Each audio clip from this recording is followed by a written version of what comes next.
If you want to improve your aim in Valorant, optimizing your sensitivity is key. Let me show you exactly how to do it. First, open Valorant and go to Settings, then Controls.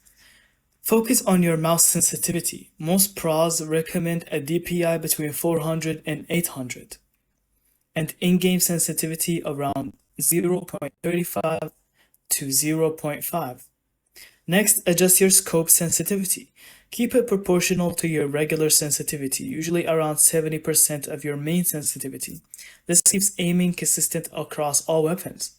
Now, test your crosshair movement. Use the shooting range to flick between targets and track your aim. Make small adjustments until your movements feel smooth and natural. Check your mouse polling rate. 500 to 1000 Hz is ideal. This reduces input lag and makes your aim more precise. Finally, don't forget to consistency.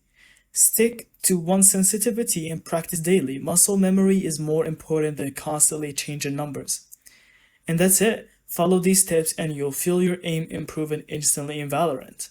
Thank you so much for watching. I hope you found this video helpful. And don't forget to leave us your thoughts in the comments.